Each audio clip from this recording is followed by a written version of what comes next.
Hey guys, why am I so passionate and always talking about trying to get first-time buyers into a house? Why am I so excited by that? Well, it's because of this. I really truly believe that if you purchase a house, it is one of the best things you can do to set yourself up financially for the long term. I really believe that. I experienced that in my own life, and I've seen it time and again in the lives of other people. If you can get yourself in a position where you're not paying a landlord, where you're not paying rent, and you're paying on an asset that you own that's increasing in value, you're setting yourself up financially in ways that you won't even necessarily see for a few years, but man, when you look back, you're gonna say, I am so glad that I did that. So that's why I'm always encouraging people who haven't bought yet, first-time buyers, I'm always encouraging them, hey, listen, have you considered buying? Have you thought about buying? Now, there's many reasons that I've heard from people as to why they don't buy, that they continue to rent. One of the reasons is honestly just a lack of information.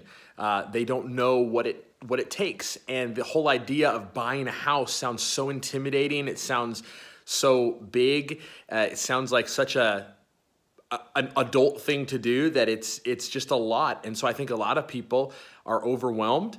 They don't understand, and so they just walk away from it. They don't pursue it, and that's a shame. Because when you're working with somebody, when you're working with a good realtor who's there to walk you through the process and educate you, what you'll discover is that it's not as hard as it seems at all.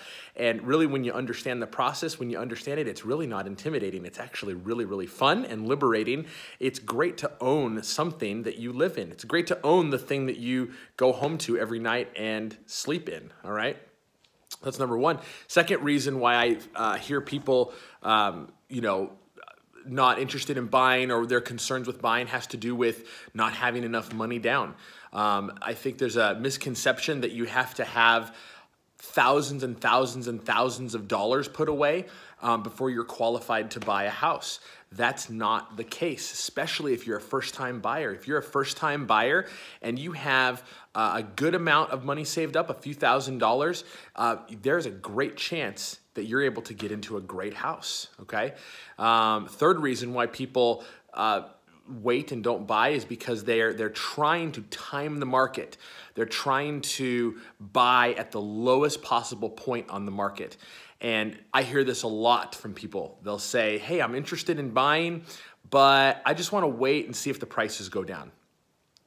This is one of the great fallacies that you're going to be able to time the market and know exactly when the market's at the bottom and buy then. Here's the honest truth. We don't know when the market's hit the peak, or we don't know when the market has bottomed out until after it's already happened. It's always in hindsight that we discover that. We never really know that it's happening. Now, we can see trends, we can sense different kinds of things, but to try to time it and wait and do it like at the perfect moment, it almost is impossible for that to happen. And so one of the things that I encourage people with is, listen, don't try to time the market. If you're interested in buying, let's pursue that, okay? Let's do it in wisdom. Let's take it step by step. Let me educate you with what's happening, and then you make a good decision. And I've heard it said this before, the best time to plant a tree was probably 20 years ago. The next best time to plant it is right now. Delaying and waiting and trying to time things honestly does not help you for the long run. And what happens to a lot of folks in that situation is they wait so long, they end up timing themselves out of the market, and then things get more expensive, and then they're in a worse place than had they just made a good decision and gone with it.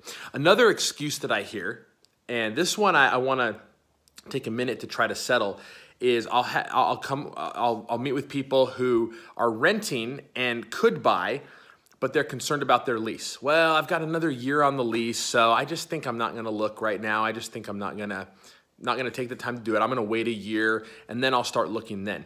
Listen, now is a great time. Now is an absolutely great time. And there is there's many opportunities for you to have your lease taken over by somebody else. Sometimes it's worth paying a little bit of a fee, a little bit of a penalty fee to get out of a lease so that you can get yourself into something earlier so that you can be paying yourself and not paying somebody else. Right now, interest rates are in the mid threes, 3.5% to 4%. This is some of the lowest interest rates that we've seen. And this gives you amazing buying power and the amazing ability to get into something great. So if you've been thinking about buying, if you've been on the fence, if you've had these excuses that a lot of people have, listen, it's time to think bigger. It's time to think differently.